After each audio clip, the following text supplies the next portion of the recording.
జీతాలు మరియు పెన్షన్లపై ఆర్థిక మంత్రి సంచలన వ్యాఖ్యలు. ఆందోళనకరంగా రాష్ట్ర ఆర్థిక పరిస్థితి. మంత్రి పయ్యవుల కేశవ్.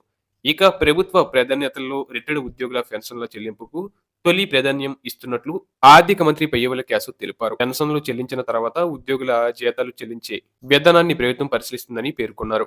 ఇక ఐఆర్ 12వ పిఎస్సి కమిషనర్ నియామకం 40,000 కోట్ల బకాయిలు చెల్లింపుకు ఉద్యోగ సంఘాలు డిమాండ్. రాష్ట్రంలోని 16 లక్షల ఉద్యోగులు, 4 లక్షలకు పైగా పెన్షనర్లు గత మూడేళ్లుగా తీవ్రమైన ఆర్థిక నష్టాన్ని భరిస్తున్నారు. తెలంగాణలో ఉద్యోగులు 3 సంవత్సరాలుగా మధ్యంతర భృతి పొందుతూ ఆర్థిక లాభాలు పొందుతుంటే, ఆంధ్రప్రదేశ్ ఉద్యోగులు లక్షలాది రూపాయలు కోల్పోతున్నారని ఏపీ జేసీ అమరావతి నాయకులు తీవ్ర విమర్శలు చేశారు. ఎన్నికల ముందు ఇచ్చిన హామీలు అమలు చేయకపోవడం పట్ల తీవ్ర నిరాశ వ్యక్తం చేస్తూ తక్షణం ఐఆర్ ప్రకటించి 12వ పిఎస్సి కమిషనర్ను నియమించాలని, పెండింగ్లో ఉన్న 40,000 కోట్లకు పైగా బకాయిలను ముందుగా చెల్లించాలని డిమాండ్ చేశారు. ఇక ఏపీ జేసీ అమరావతి ఆధ్వర్యంలో విజయవాడలో నిర్వహించిన మీడియా సమావేశంలో ఉద్యోగ సంఘాల నాయకులు ఈ విషయాన్ని స్పష్టంగా ఎత్తి చూపారు.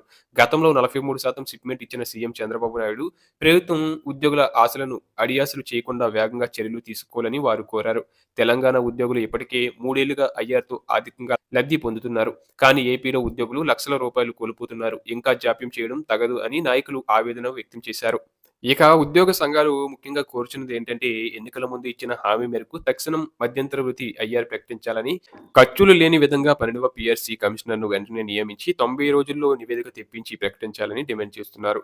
గత ప్రభుత్వ హయాంలోని బకాయిలతో పాటు ప్రస్తుత ప్రభుత్వం కింద చెల్లించాల్సినవి కలిపి సుమారు 40,000 కోట్లకు పైగా బకాయిలను, ముఖ్యంగా రిటైర్డ్ చనిపోయిన ఉద్యోగుల సెటిల్మెంట్లు తక్షణం చెల్లించాలని సంఘాలు డిమాండ్ చేశాయి.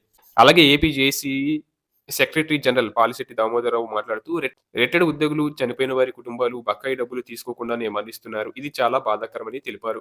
ముఖ్యమంత్రి ఇతర హామీలన్నీ నెరవేరుస్తున్నారు, కానీ ఉద్యోగుల హామీల్లో వెనకడుగు వేయడం నిరాశ కలిగిస్తుందని ఆయన ఆవేదన వ్యక్తం చేశారు.